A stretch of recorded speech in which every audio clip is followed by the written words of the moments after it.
그대들의 노년은 안녕하시오. TV를 보면 집을 잃고 노숙자가 된 노인들, 자식과는 연을 끊고 폐지를 줍는 노인들, 한겨울에 얇은 이불 하나에 의지한 채 쪽방에서 쓸쓸히 잠이 드는 노인들이 심심치 않게 보인다오. 그럴 때면 인생이 참 무상한 것이구나 하는 생각이 드오. 그들도 젊은 날부터 그런 현실 속에 살지는 않았을진데 무엇이 그들로 하여금 외롭고 힘겨운 노년을 보내게 했을지 상상하곤 하오.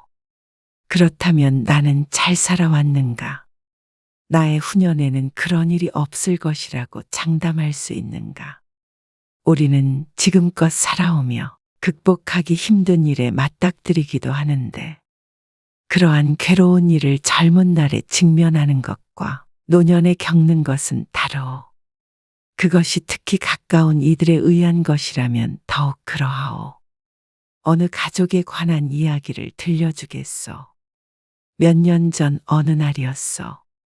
동네에서 작은 슈퍼를 운영하던 김 씨는 이른 아침 문을 두드리는 소리에 잠에서 깨어났어. 김씨, 아직 자? 문 좀 열어봐. 쾅쾅 울리는 소리에 눈살을 찌푸리며 자리에 일어나 앉았어. 시계를 보니 새벽 4시 30분이었어. 김 씨는 슈퍼와 연결된 거주 공간에서 살고 있었는데 종종 이런 점이 불편하곤 했어.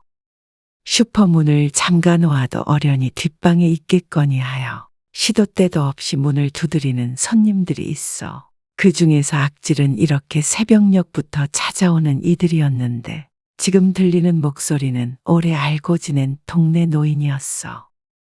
아, 나가요. 그만 좀 두드려요. 동네 사람들 다 깨우겠네. 문을 열기가 무섭게 놓인 장 씨가 들이닥쳤어.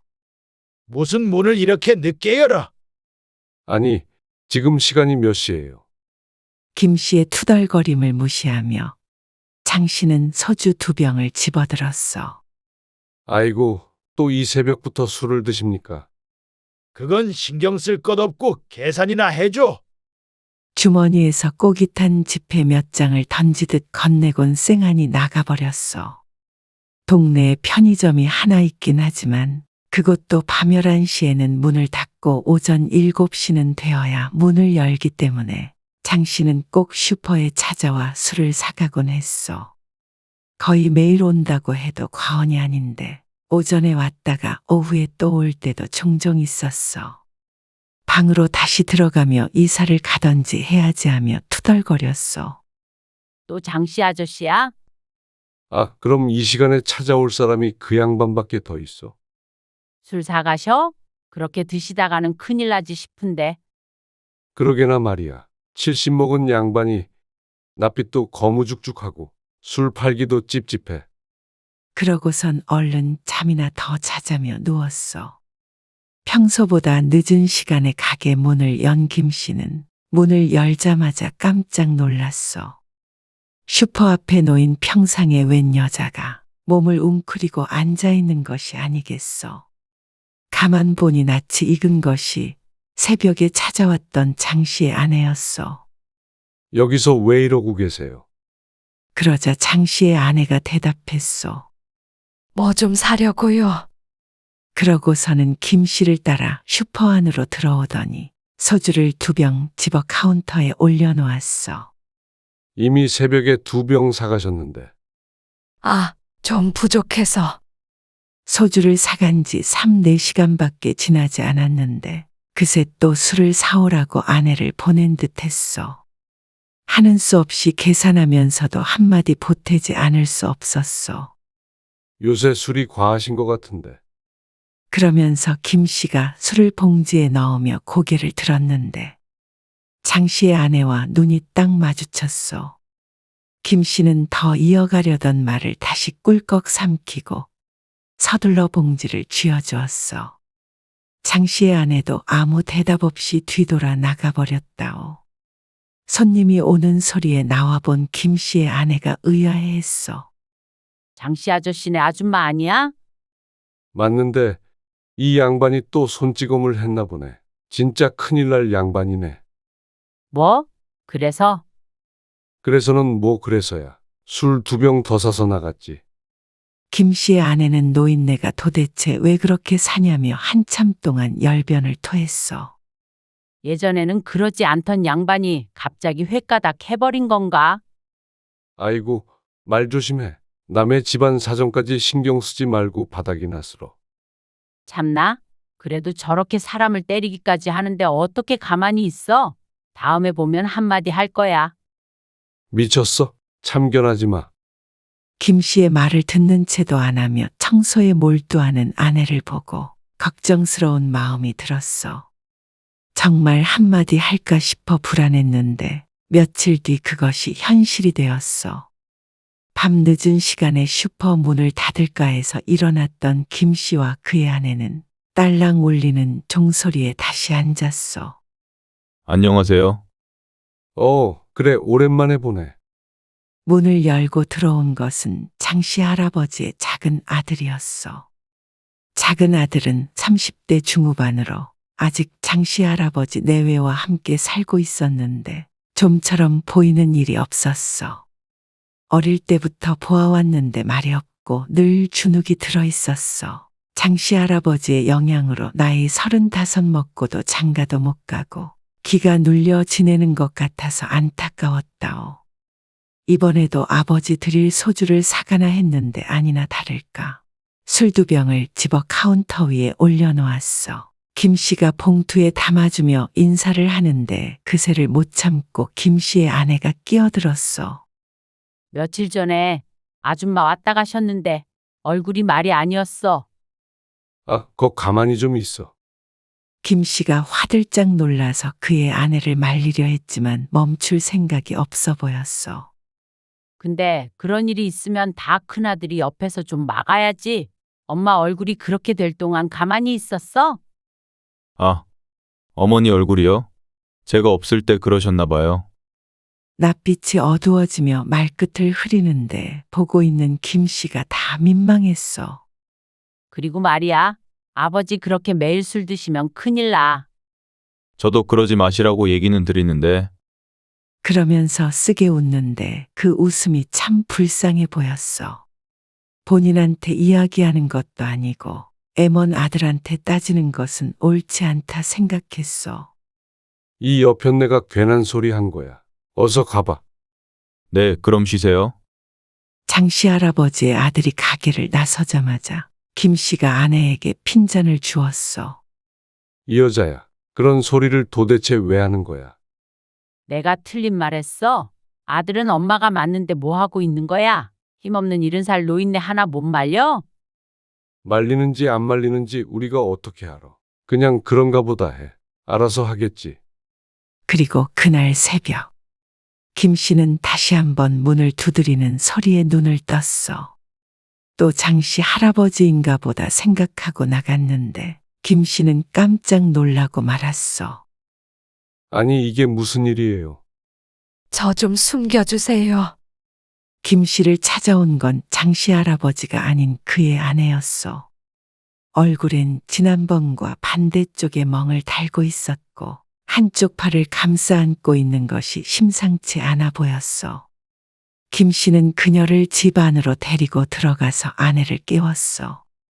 비몽사몽 일어난 그의 아내도 장씨 할아버지의 아내를 보고 소스라쳤어. 어머나, 평소에도 그녀를 안타깝게 여겼던 김 씨의 아내는 당장이라도 장 씨에게 쫓아갈 것처럼 엉덩이를 들썩거렸다오. 인간이 어떻게 지 마누라를 때려? 경찰에 신고해버려요. 그러자 장씨 할아버지의 아내는 그것만은 절대 안 된다며 그녀를 뜯어말렸어. 그렇게 안 된다고 흐느끼는데 어쩌겠어. 아들도 집에 있을 거 아니에요. 엄마가 이렇게 도망 나온 거는 알아요? 아니야. 넋이 나간 듯 아니라는 말만 반복하며 울었어. 쾅쾅쾅. 다시 한번 울리는 문소리에 모두가 무척 놀랐어. 김 씨의 아내가 나가보겠다며 슈퍼로 나섰어. 아니나 다를까. 문 밖엔 장씨 할아버지가 버티고 서 있었어. 술 사러 오셨어요? 김 씨의 아내가 시치미를 떼며 말하자 장씨 할아버지가 두리번거리며 슈퍼 안을 살펴보았어. 우리 마누라 못 봤나? 네? 이 새벽에 여기에 왜 있겠어요? 장씨 할아버지는 무어라 말을 하려다 말고 뒷방 문을 힐끗 쳐다보더니 고민하다 뒤돌아섰어.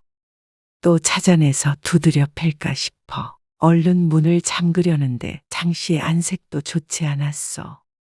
비틀거리며 걷는 걸음새도 아슬아슬해 보였어.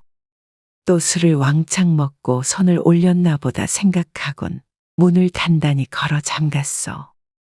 에이, 가다가 자빠져 버려라. 늘 장씨 할아버지를 흉봤지만 막상 마주하니 해코지 당할까 무서워 서둘러 방으로 들어갔어. 장씨 아저씨 왔다 갔어. 마누라 어딨냐고 눈이 벌게져서는. 우선 하루 이틀 여기에 있어봐요. 장씨 할아버지의 아내에게 이부자리를 내주며 김 씨가 말했어. 김 씨 부부는 새벽 한참을 울음소리를 들으며 뒤척거려야 했어. 그리고 다음 날 아침 날이 밝고 슈퍼 문을 열기가 무섭게 장 씨의 둘째 아들이 찾아왔어. 어제부터 종일 장 씨의 가족들에게 시달리는 기분이 들었어. 혹시 저희 어머니 여기 오셨어요? 조심스럽게 묻는 모습에 아들에게 어디 간다 말도 못하고 뛰쳐나와야 하는 상황이었나 싶어 속으로 혀를 찼어. 뒷방에 있다고 알려주려다가 유약한 작은 아들의 성격을 알고 다시 입을 다물었어. 괜히 알려주었다가 지 아버지에게 추궁당해서 말해주기라도 할까봐였어. 어제부터 왜 자꾸 여기에서 찾어? 안 오셨어? 네. 혹시라도 오시면 꼭 알려주세요. 그러더니 돌아섰어. 둘째 아들 왔다 갔어요. 방으로 들어가 말하자 장씨 할아버지의 아내가 놀라며 다시 울음보를 터뜨렸어. 아이고, 큰아들한테라도 연락해 보시던가. 정말로 경찰에 신고하시던가 해야지. 어떻게 계속 이렇게 살아요?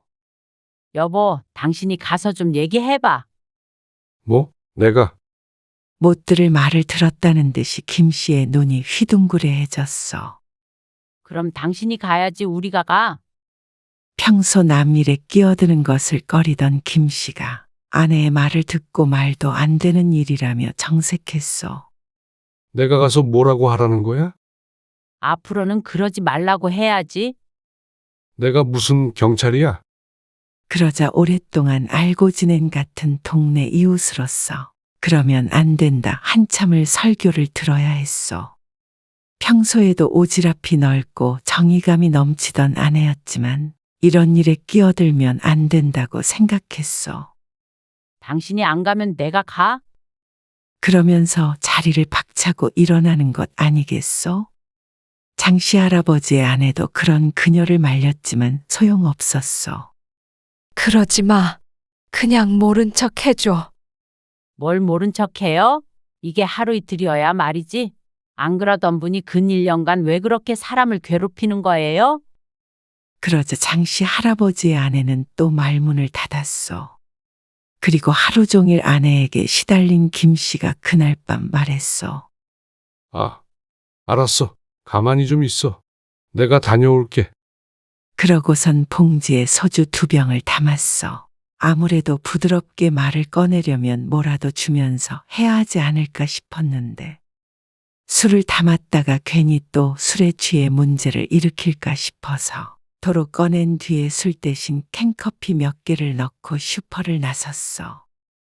가면서도 이건 아니지 싶었는데 아내가 하도 난리를 쳐서 무거운 발걸음을 옮겼어. 장씨 할아버지는 슈퍼에서 300m 정도 떨어진 곳에 살았어.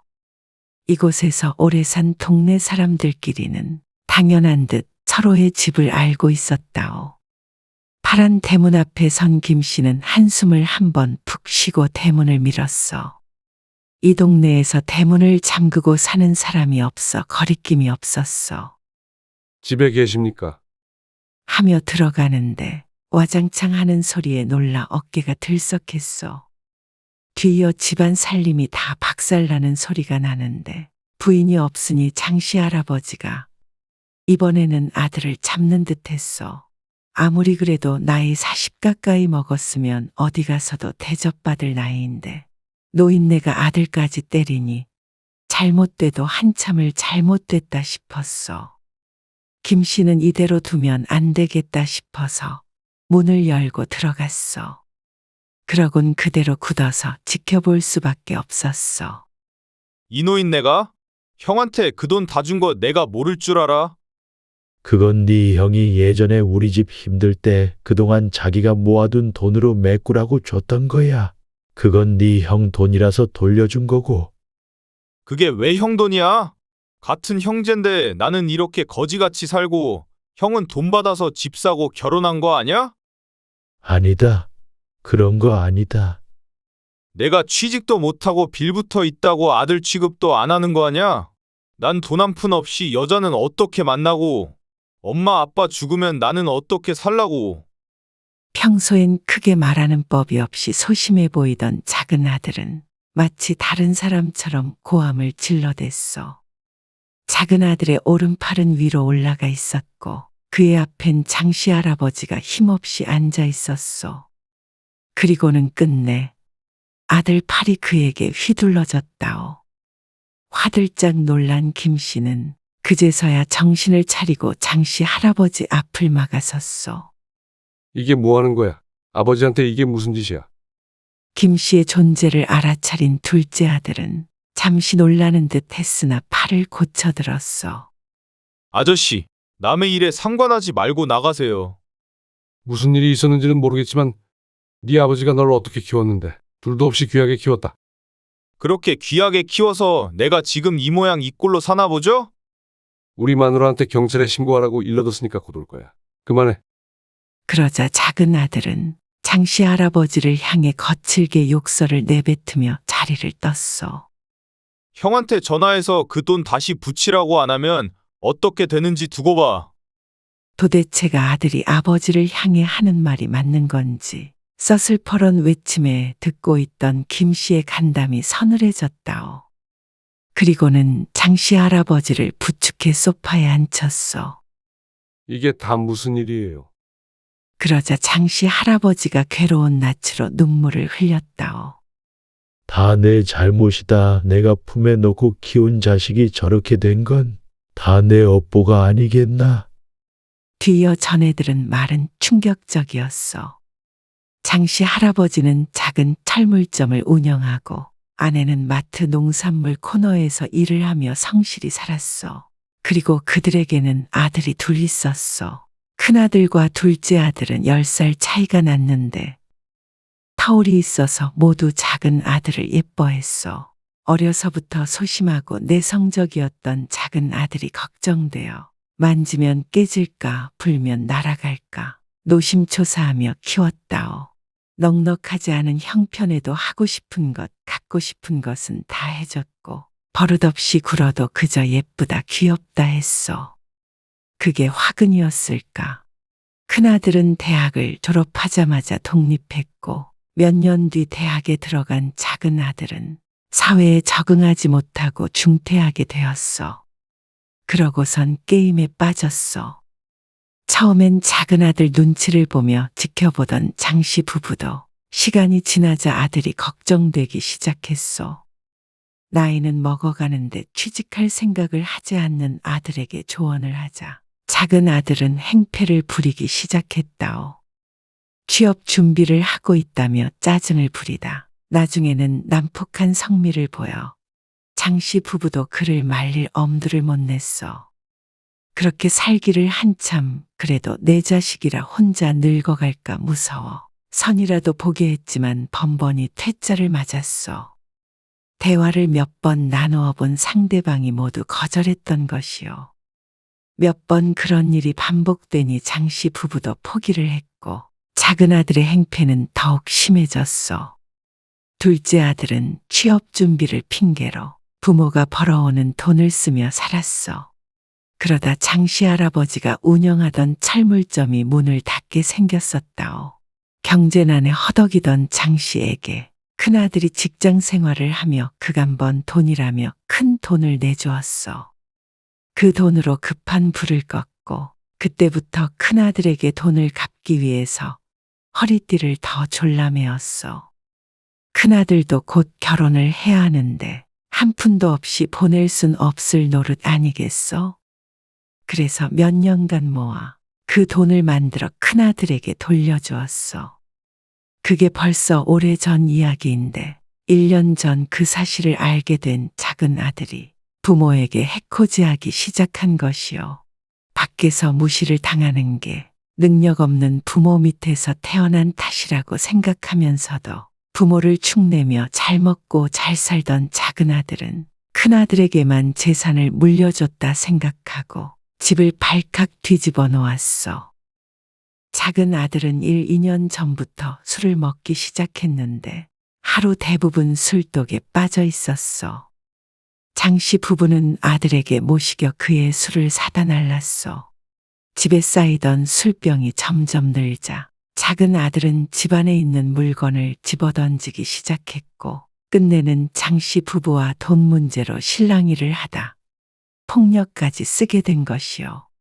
틈만 나면 어서 큰아들에게 전화해서 돈을 돌려받으라고 닥달을 했는데 큰아들은 무서웠던 작은 아들은 직접 따지지는 못하고 만만한 부모만 잡는 것이요.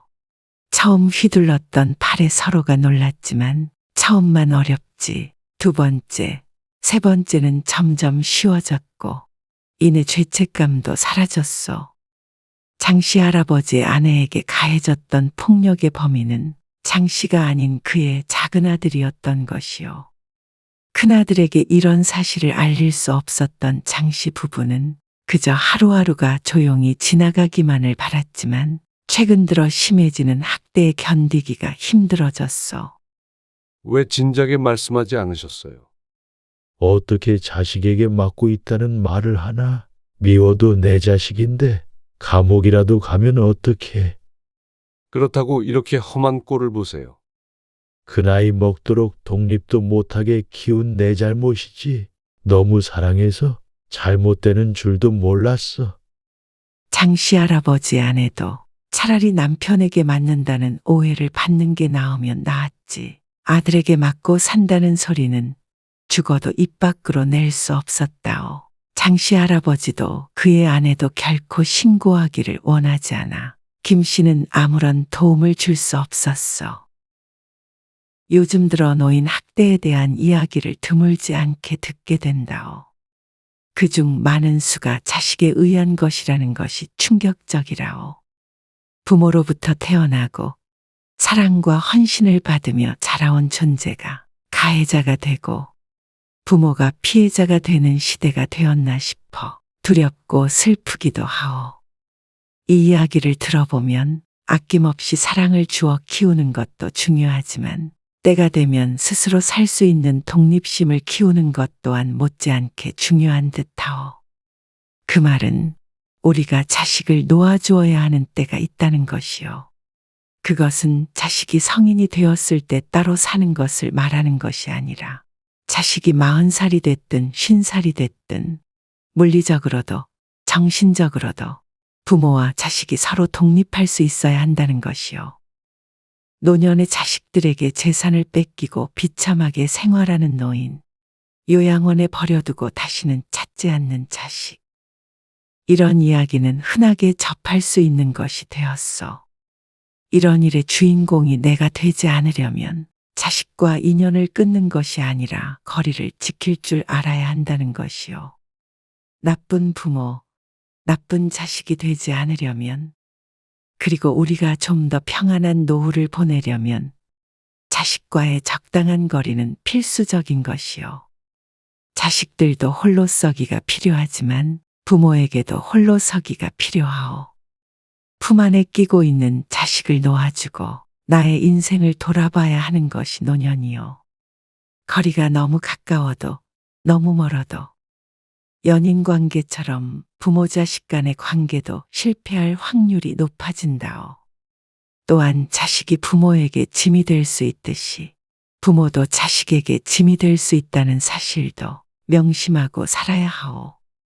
서로에게 너무 많은 것을 바라게 된다면, 그것을 충족하지 못하면 남는 건 실망밖에 없어. 나이 들어 비참한 노년을 보내지 않기 위해서는 돈을 조심해야 하고 자식도 조심해야 하는데, 그 둘을 모두 조심하면 더 좋소. 건강하고 안전하고 인간답게 살 수 있는 노년을 만들어야 하오. 늙어서도 자식에게 독립하지 못한다면 그 끝은 그리 행복하지만은 않을 것이요. 독립한다는 것은 등을 지는 것이 아니라 각자 잘 사는 것을 말하오.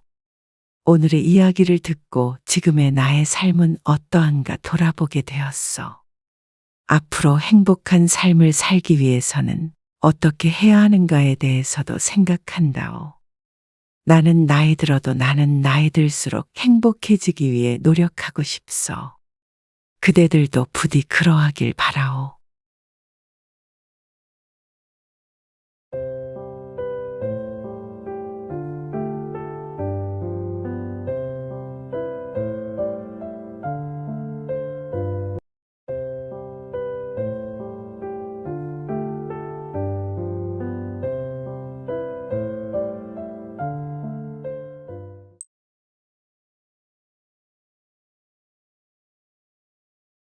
그대들은 노후에 행복하시오. 우리는 젊은 날 무던히도 열심히 살아왔어. 인생 살기 참 쉬웠다 생각하는 사람은 없을 것이요. 그 모든 것이 결국엔 행복해지기 위해서 발버둥 치는 것 아니겠어? 돈을 많이 벌어 풍족하게 살려고 노력했고, 결혼을 하고 자식을 낳고. 하지만 우리가 나이가 들었을 때 나는 행복한 사람이구나 하며 살아가는 이는 많지 않다오. 노후에 우리의 삶은 젊은 날 우리가 만든 결과물이라고 할 수 있는데, 내가 지금 행복하지 않다면 내가 어떻게 살아왔는가를 되돌아봐야 하오. 어떤 사람들은 가족을 위해 헌신하는 삶을 살기도 하고, 어떤 사람은 돈이나 권력만을 위해 살아가고, 또 어떤 사람들은 쾌락을 쫓기도 하오. 그대들은 어떻게 살아왔소? 그래서 지금은 행복하시오. 가까운 지인이 실제로 겪은 이야기를 들려주겠소. 벌써 20년이 흘렀는데 그때가 지인인 강 씨의 나이가 30세였소. 강 씨는 배드민턴 동호회에서 활동을 했었는데 그때 만난 어떤 이에 대한 이야기라오. 강 씨는 경기도에 살다가 그해 인천으로 이사를 가게 되었소. 동호회도 이사한 곳에 근처로 새로 가입하게 되었는데 그곳에서 이 씨를 만났소. 이 씨는 당시에 45세였고 인근 토박이었어. 그는 동네에서 가장 비싼 아파트에 거주했고 외제차를 타고 다녀 동호회 내에서도 그가 부자일 것이라는 인식이 있는 사람이었어. 하지만 동호회 사람들과는 많이 어울리는 편은 아니었는데 저녁에 운동을 마치면 같이 다니던 친구와 특정 몇몇 사람들만 데리고 하루도 빠짐없이 술을 마시러 갔다오. 그렇게 하루에 드는 술값만 매일 30만 원은 거뜬했어. 모두 계산은 모두 이 씨의 몫이었어. 강 씨는 배드민턴 회원 중에서도 젊은 축에 속했고 배드민턴 실력도 출중했어. 또한 성격이 싹싹하여 누구와도 잘 지냈는데 그런 강 씨를 눈여겨본 이 씨가 어느 날부턴가 술자리에 강 씨를 초대하기 시작했어. 거의 매일 배드민턴을 치러 왔는데 배드민턴을 치는 날이면 어김없이 술을 마시러 갔으니 이 씨가 제때 집에 들어가는 건 본 적이 없었다오. 형님, 실례지만 무슨 일 하시는지 여쭤봐도 되나요? 술자리에서 강 씨가 물었어. 매일 고급 식당, 술집에서 술을 먹는데 모든 술값은 이 씨가 계산했기에 그가 도대체 무슨 일을 하는지 궁금했다오. 나 고물상이야. 강 씨는 깜짝 놀랐어. 그는 고물상은 가난할 것이라는 선입견이 있었어. 얘는 한 달에 현금으로 3, 4천만 원씩 들어와. 그러니까 맘껏 얻어먹어. 나도 매일 얻어먹잖아. 배드민턴을 함께 다니던 이 씨의 친구가 말을 보탰어. 멀끔한 외양과 고급 외제차, 고물상을 할 것이라고는 상상도 못했는데 강 씨의 편견이 깨지는 순간이었어.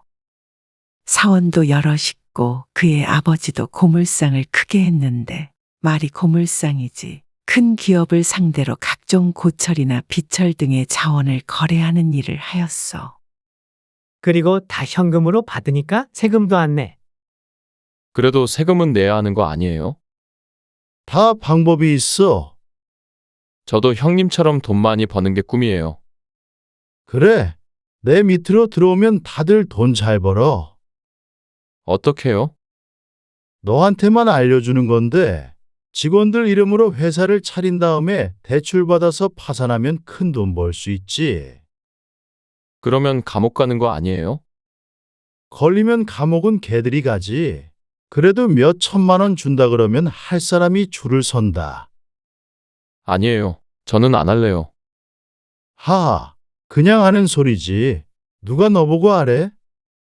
범죄를 저지르고 있다는 사실을 웃으며 하는 소리에 진담인지 농담인지 구분이 가지 않았어. 그저 따라서 웃고 말았다오. 강 씨는 당시에 배드민턴에 한창 빠져 살았기 때문에 끝나고 이 씨와의 술자리에 가는 것은 일상이 되었어. 나이 차이는 나는 편이었지만 그들은 꽤 가까이 지내게 되었어.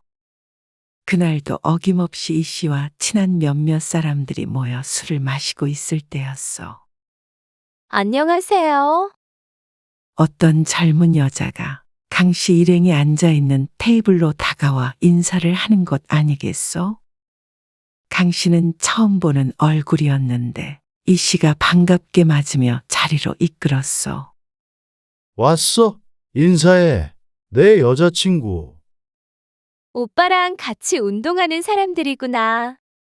강 씨는 경악과 혼란스러움을 감추고 어정쩡하게 일어나 마주 인사했어. 아, 네. 안녕하세요. 표정을 글자로 바꿀 수 있다면 강 씨의 얼굴은 온통 물음표였을 것이요. 그가 알기론 분명히 씨는 유부남에 초등학생 자녀가 둘이 있다고 들었다오. 그런데 젊은 여자를 가리켜 여자친구라 칭하기에 망치로 머리를 한 대 맞은 듯했어. 이 씨는 그들의 관계에 대해 특별히 덧붙이는 말 없이 대화를 이어갔어. 그러고 보니까 둘이 동갑이네. 어머, 정말 반가워요. 강 씨와 동갑이라는 여자친구. 그러다 고향에 대해서 이야기를 했는데 그 여자와 강 씨가 같은 지역 출신인 것 아니겠어? 같은 지역에 같은 나이니까 건너면 서로를 아는 지인이 있을 것이 분명했어. 출신 학교의 이름을 들으니 강 씨가 나온 학교와도 지척에 있던 곳이었다오.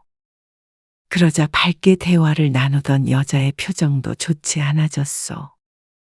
이 씨와의 관계는 누가 보아도 정상이 아니었지만 당당하던 여자는 자신을 알지도 모르는 사람의 등장에 초조해 보이기도 했어. 그렇지만 이러쿵 저러쿵 말할 입장도 못 되기에 강 씨는 모른 척 대화를 이어나갔다오. 그러고서는 한참 후 그 여자는 먼저 자리를 떴는데 이 씨와 그의 친구가 웃으며 하는 소리에 기가 막혔어. 요즘 너무 집착해서 그만 만날까 생각 중이야.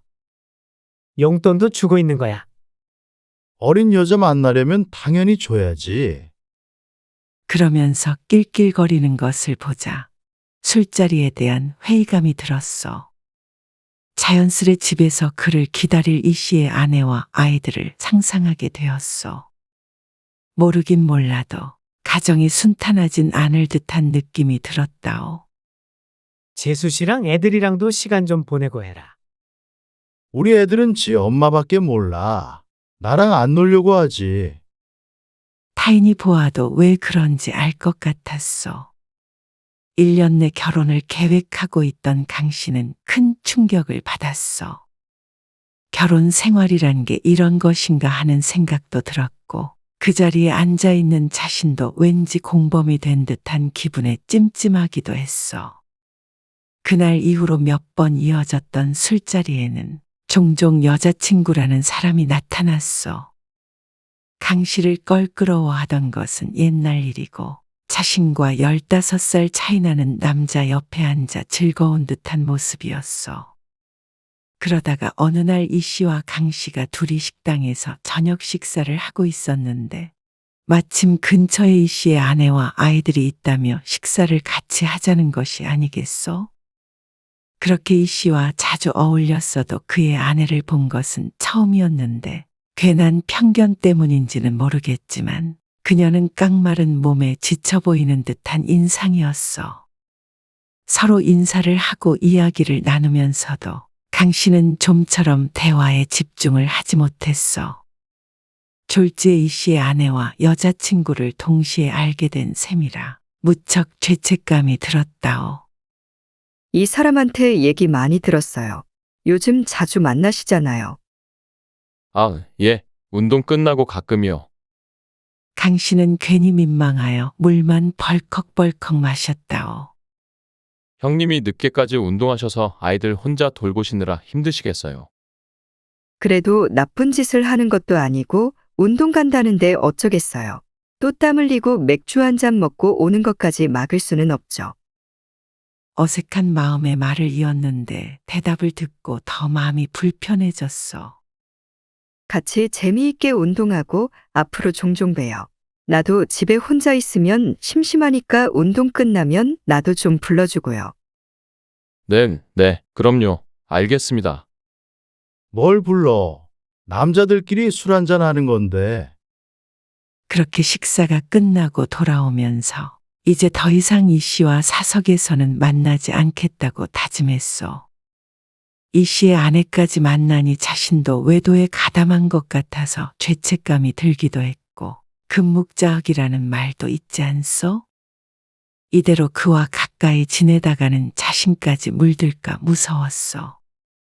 그 뒤로도 이 씨가 종종 강 씨를 불렀지만 이런저런 핑계를 대고 거리를 두게 되었어.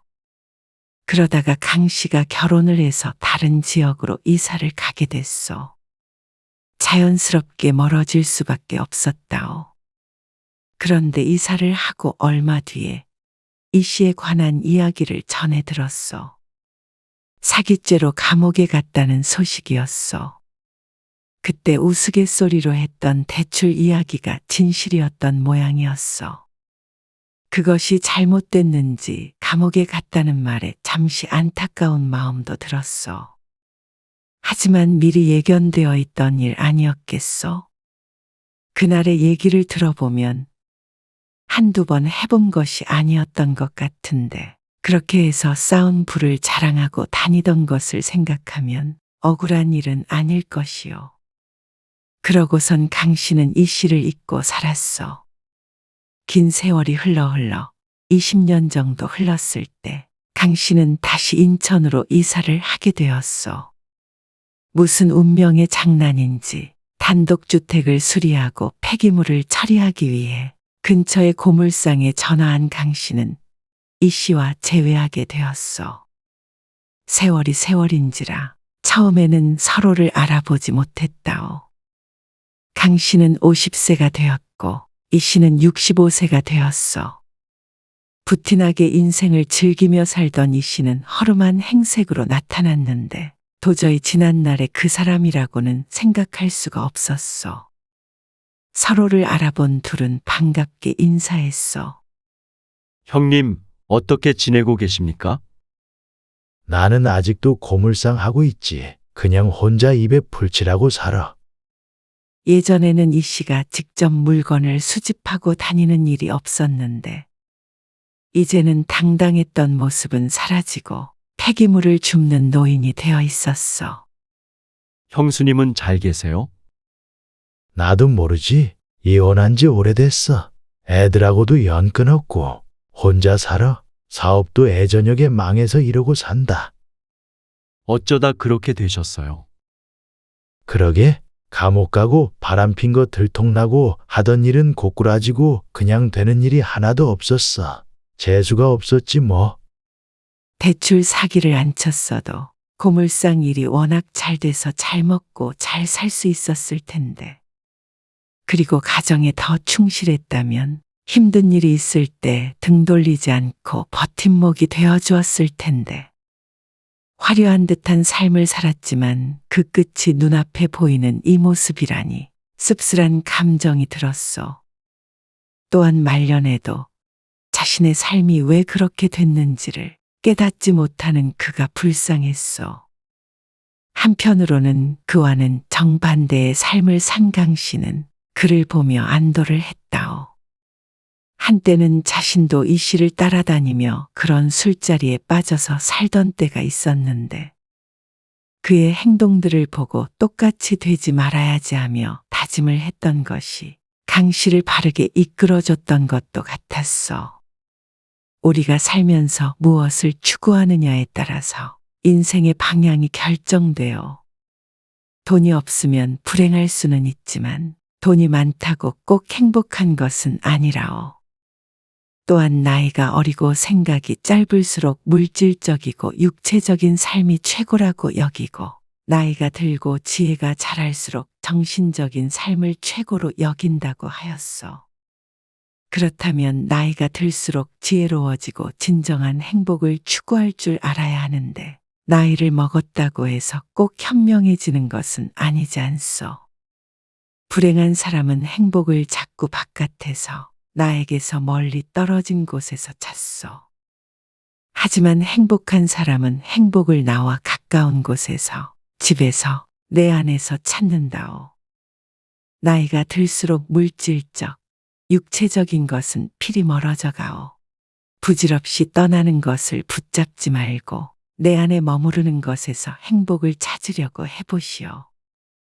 행복하지 않다면 남 탓하지 말고 내가 무엇을 바꿔야 행복해질 수 있을까에 집중해 보는 것이 어떻소? 바보 같은 인생을 산 남자의 이야기를 교훈 삼아 앞으로의 나의 삶을 옳은 길 위에 올려놓을 수 있도록 해보시오. 나는 나이 들수록 행복해지기 위해 노력하고 싶소. 그대들도 부디 그러하길 바라오.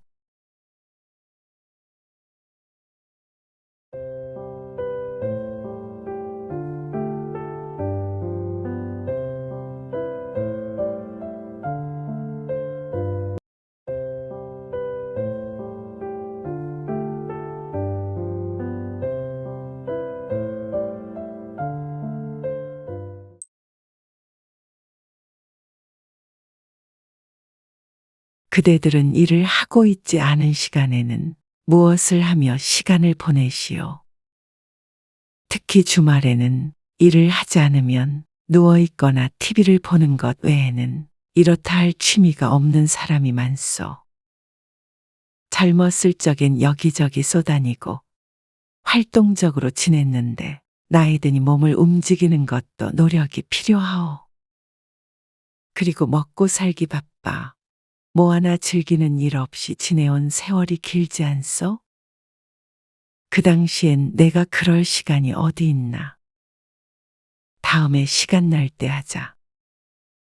하며 앞만 보고 달려왔는데 이제는 은퇴 후에 그토록 원하던 시간은 넘쳐나도록 생겼지만 정작 무엇을 하며 남은 인생을 보내야 할지 모른다오. 어떤 책을 보니 이런 내용이 있었어. 노후의 식사, 수면, 목욕 등의 시간을 빼면 하루에 약 10시간 정도가 남고 요즘은 80세까지 건강한 사람이 많기 때문에 60세부터 80세까지 우리에겐 약 7만 3천 시간이 주어진다고 하오. 그리고 20세부터 60세까지는 약 7만 6천 시간을 일한다고 하였소. 그렇게 되면 우리는 반평생 일한 만큼의 자유시간이 늙어서 주어지게 되는 것이요. 나이 들어 주어지는 자유시간은 자유가 아니라 오히려 감옥처럼 느껴질 때가 있어. 그러다 보면 우울감이 들게 돼요. 노인의 우울증은 감기 같은 것이라 쉬 찾아오고 좀처럼 떨어지질 않소. 앓는 사람도 주변 사람도 대수롭지 않게 생각하오. 날이 추우면 춥다고, 더우면 덥다고 밖으로 나가지 않게 되고, 홀로 있는 시간이 느는데 그 시간을 어떻게 보내야 할지를 모르는 것이요. 젊은 날처럼 격렬한 육체 활동은 할 수가 없고, 늘 만날 만한 친구가 있는 것도 아니고, 노인들은 무엇을 하며 살아야 한단 말이요. 어느 60대 남자에 대한 이야기를 들려주겠소. 황 씨는 젊을 적엔 온갖 고생을 했고, 사기를 당하기도 했고, 우여곡절이 많은 삶을 살았소. 스스로를 돌아볼 시간도 없는 바쁜 삶이었다오. 말년에 그럭저럭 일은 잘 풀려 먹고 살 만큼은 됐지만 가정까지 잘 풀리지는 않았소. 40대에 저와 갈라선 후 10년 넘게 혼자 지내다 베트남 처자와 늦은 나이에 재혼을 하게 되었다오. 황 씨보다 한참을 어린 처는 7살 된 딸아이 하나만 남기고 제 나라로 돌아가 버렸소. 황 씨 혼자 아이를 돌보고 가끔은 일도 하고 집안일도 해야 했소. 그리고 남는 시간엔 대부분 집에 앉아 시간을 보냈다오. 갱년기가 찾아왔는지 황 씨는 요즘 들어 가슴이 답답하고 활기가 없었어. 노년의 남자 혼자 애를 키우는 것도 힘든 일이지만 황 씨는 삶이 너무나도 외롭고 무료했어. 황 씨, 그러지 말고 나랑 같이 한번 가보자니까. 본인이 다니고 있는 탁구 동호회에 가입해보라는 지인 김 씨의 말에 황 씨는 터무니없다며 고개를 저었어. 아니, 이 나이에 무슨 운동을 해? 허리 나가. 답답한 양반이네. 그러면 내 허리는 진작에 반토막 났게. 그러고 오히려 그렇게 집에만 있으면 골병 나는 거야. 노년의 침대에만 누워있다 갈 거냐며 닥달하는 김 씨에 황 씨가 대답했어. 내가 지금 그런 거나 하고 다닐 처진가? 우리 소윤이는 어떡하고? 데리고 다니면 될 거 아냐. 애도 심심한데 잘 됐지 뭐. 말이 되나? 그런데 애들 데리고 어떻게 가? 그러면 어린 자식 있는 부모는 탁구도 못 쳐. 다들 데리고 다녀. 동호회에 어린 아이를 데리고 다닐 수 있다는 이야기는 처음 들긴 했지만 설령 아이를 데리고 갈 수 있어도 선뜻 그러자 할 수는 없었다오. 아, 다 늙어서 해보지도 않은 탁구를 어떻게 한단 말이야? 내가 다니는 곳은 평균 나이가 70살이야. 80 넘은 형님도 계시고. 황 씨는 60대 중반인 자신이 갈 곳이 못 된다고 생각했었는데 80세가 넘는 사람도 탁구를 친다는 게 믿기지 않았어. 그 나이에 그게 되나? 말이라고 하나. 자네보다 더 팔팔해. 어쨌든 딸내미 데리고 한 번 가는 거야. 알았어. 구경만 한번 하지 뭐. 그리고 그 주 금요일 저녁이 되어 황 씨는 딸아이를 데리고 집을 나섰어. 유치원에서 돌아오면 하루 종일 황 씨와 집에만 있던 딸아이는 무척이나 들뜬 듯 했어. 김 씨와 만나기로 한 체육관에 도착한 황 씨는 문 너머로 들려오는 기합 소리에 한 번 놀라고 들어가서 보이는 풍경에 다시 한 번 놀랐어. 탁구대가 4대가 있는 실내에는 많은 사람들이 모여 있었는데 대부분 백발의 노인들이었고 공을 치고 있는 사람들은 땀을 흘리며 기합 소리를 내고 있었어. 은하짜, 봐둬라. 으하하 웃으며 탁구공을 네트 너머로 쳐내는 몸짓이 둔하긴해도 경쾌해 보였어. 얼핏 보아도 황 씨보다는 연배가 있어 보였는데 꼿꼿한 허리며 움직임이며 황 씨보다 활기 있고 건강해 보였다오. 그야말로 충격적인 장면이었어. 황 씨가 저녁에 하는 일이라곤 딸내미 밥 차려주고 드러누워 있는 것밖에는 없었고, 당연히 그것 말고는 이 나이에 할 수 있는 게 없다고 여기며 살아왔어. 그리고 이 나이엔 다들 그러고 사는 줄 알았다오. 어이, 왔어? 어여, 이리로 와봐.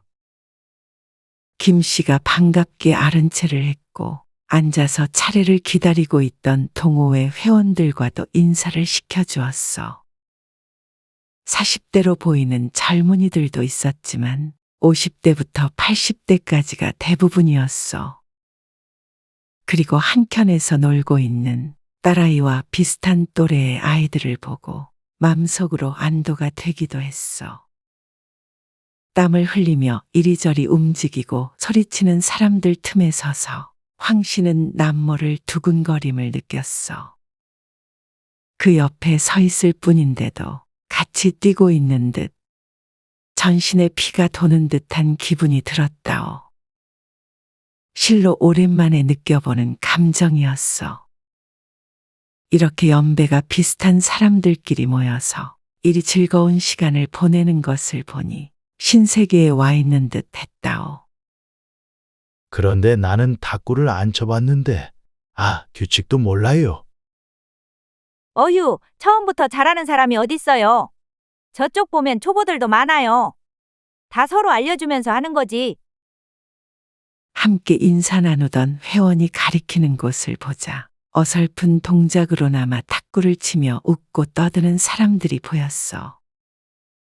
그래, 잘 치든 못 치든 송장처럼 죽은 듯 사는 것보단 낫겠지. 까짓것 해보자. 그날로 황 씨는 김 씨에게 안 쓰는 탁구화와 탁구채를 받아서 운동을 시작했다오. 첫날엔 굳은 몸으로 평생 안 해본 운동을 하니 알아누웠고, 그 다음 달엔 도무지 작은 탁구채로 더 작은 탁구공을 맞출 수가 없어 그만두고 싶었지만, 바로 그 다음 달엔 공을 맞추는 재미를 처음으로 느껴보았고, 그 다음 달엔 누구보다 열심히 동호회에 참석했어. 어린 딸도 아빠와 단둘이 집에만 있는 것보다는 또래 아이들과 함께 노는 것이 즐거워 보였고, 누구보다도 즐거운 것은 황 씨 본인이었어.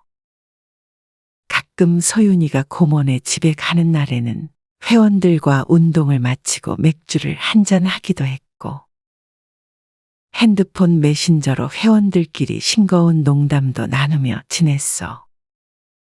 그리고 탁구가 없는 주말에는 함께 등산을 가기도 했어. 말라버린 고목나무 같던 황 씨의 팍팍한 삶에 모처럼 생기가 돌았다오. 갱년기가 왔나 생각했던 것이 불과 몇 달 지나지 않았지만 잊은 지 오래였어. 젊었을 적에도 제대로 된 운동 한 번 한 적 없었지만 오히려 늦바람이 무섭다 그러지 않소. 그동안 이런 낙도 없이 어떻게 살았나 싶었어. 앞으로의 20년, 30년이 그리 길게 느껴지지 않게 됐다오. 그대들은 앞으로 남은 인생, 일하고 자는 시간을 뺀 나머지 시간 동안을 어떻게 보낼 생각이시오? 그동안 고생했으니 이제는 좀 쉬자. 하고만 있기엔 남은 세월이 결코 짧지 않다오. 그렇다면 지금부터는 그 시간들을 채울 무언가를 찾아야 할 때 아니겠소. 나이가 들어서 할 수 있는 게 없다는 핑계를 대기에는 돈 들이지 않고 몸 축내지 않고 할 수 있는 일들이 많다오. 사연 속 황 씨처럼 동호회에 들어서 운동을 할 수도 있고, 가족이나 가까운 지인 또는 홀로 등산을 가는 것도 좋소. 하루에 10,000보를 걸으면 건강해진다고 그러지 않소. 걷는 것도 나이 들어서도 무리하지 않고 할 수 있는 일이요. 높은 산이 부담스럽다면 하루에 조금씩 걸어서 올라갔다 오시구려. 혹여 바깥에서 하는 활동이 싫다면 집에서도 할 수 있는 취미를 만드는 것이 어떻소? 글을 쓰거나 무언가 새로운 것을 배운다거나 하는 일도 좋겠구려. 혹은 베란다에서 관상용 식물이나 먹는 채소를 키워보는 것도 좋은 취미라고 할 수 있겠어. 생각해보면 나이 들어서도 몸이 맘처럼 따라주지 않아도 할 수 있는 일들이 많소. 건강한 노년 생활을 보내기 위해서는 나에게 맞는 취미를 찾는 것이 중요하다오. 뉴스에서 어떤 인터뷰를 보았는데 60대의 어느 여성은 젊은 트로트 가수의 팬클럽 생활을 하며 무료한 노년을 행복하게 보내고 있다고 하오. 처음에는 가벼운 취미 생활로 여겼던 일이 이제는 삶에서 빼놓을 수 없는 행복의 원천이라고 말한다오. 또 어떤 남성은 80세가 넘어서 사진 동호회에 가입했다고 하오. 그리고 사진을 찍으러 생전 처음 해외여행도 다녀왔다고 하는데 남 일로만 여길 것이 아니오. 젊은 사람들만 취미를 즐기는 것이라고 생각하시오. 취미라는 것이 꼭 어렵게 생각할 것이 아니라 나에게 활력을 주는 일을 꾸준히 할 수 있는 것이면 충분한 것 아니겠어? 남은 여생을 아무것도 하지 않고 외롭게 우울하게 흘려보내지 마시오. 모든 것은 마음먹기에 달려있다오. 나는 나이 들어도 행복해지기 위해 노력하고 싶소. 그대들도 부디 그러하길 바라오.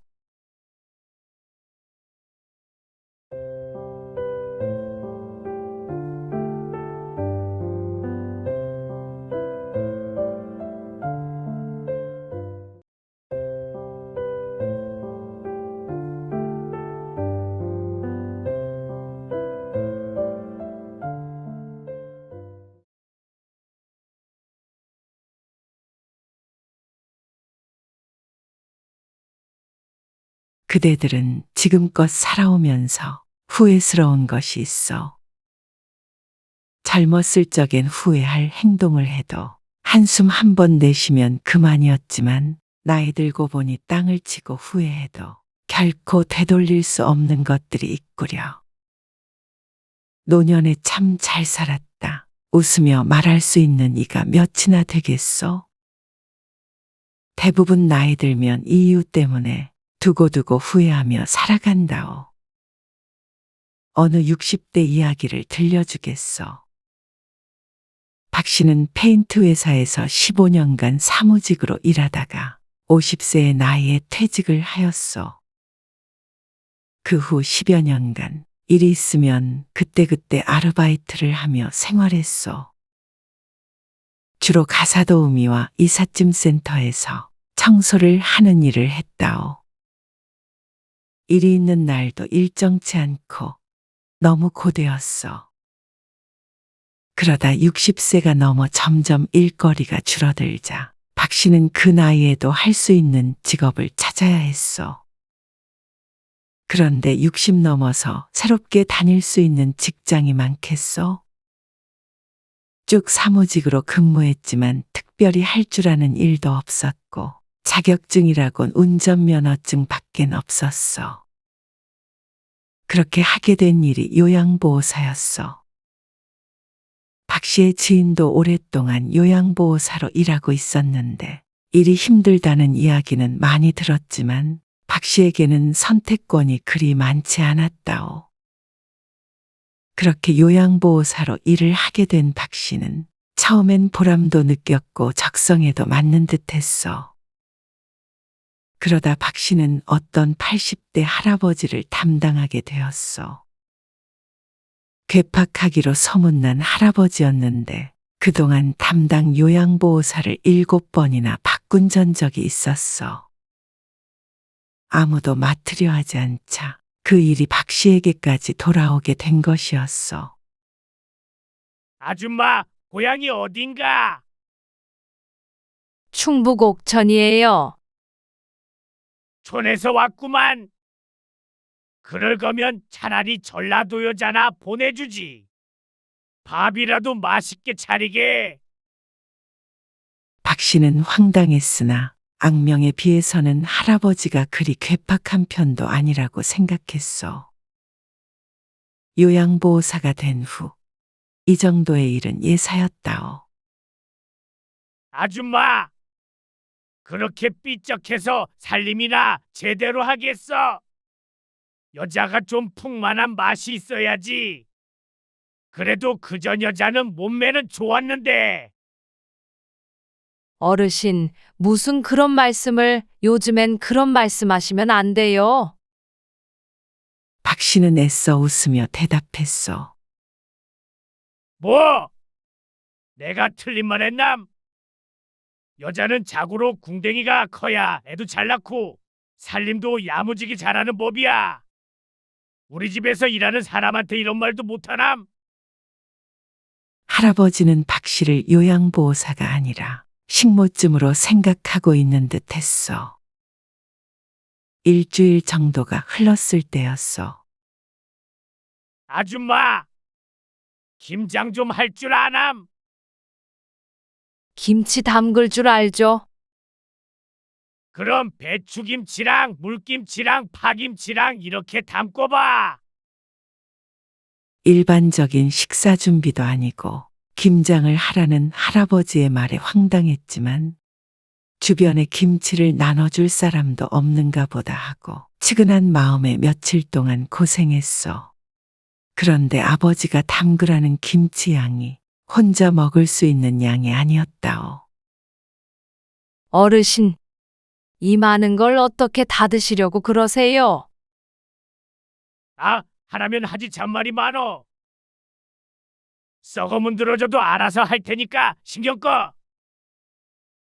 원체 상대방 기분을 배려하며 말하는 법이 없었기 때문에 기분이 나빴지만 꾹 참았다오. 김장을 다해서 옮겨 담으니 큰 김치통으로 12통이 나왔어. 그리고 이틀 뒤 방문해 보니 한 통을 제외한 11통의 김치가 사라져 있는 것 아니겠소? 어르신, 김치가 다 어디로 간 거예요? 아, 그거 우리 딸이 먹고 싶다 그래서 줬지. 뻔뻔한 대답에 박 씨는 할 말을 잃었어. 할아버지는 정말 박 씨를 식모처럼 부리고 있었어. 저는 어르신 몸이 불편해서 도와주러 온 사람이지, 어르신 딸 대신 김장하는 사람이 아니에요. 불편한 기색을 감추고 박 씨가 대꾸했어. 아줌마, 나 때문에 돈 벌면 내가 하라는 것만 군말 없이 하다 가면 되는 거야. 상종 못할 인간이라고 생각했지만 당장 그만둘 수는 없었기에 박 씨는 그런 말을 듣고도 다음 날도 출근을 해야 했다오. 이래라 저래라 일을 시키는 것은 그래도 참을 만한 일이었어. 아줌마, 이리 좀 와서 좀 잡아봐. 할아버지는 다리가 불편했는데 보조기구를 이용해서 집안에서 움직이는 데는 큰 도움이 필요하지는 않았어. 하지만 집안에서 이동할 때마다 박 씨에게 부축을 하라고 했는데 시시콜콜한 일까지 부려먹는 할아버지의 성미를 알기 때문에 화장실 갈 때도 소파에서 일어날 때도 늘 부축을 해주었어.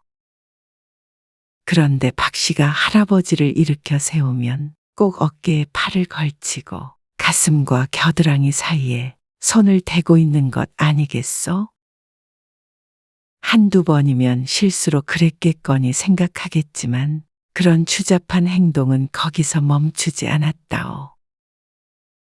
아줌마, 화장실 가기가 힘들어서 그런데 기저귀 좀 채워줘.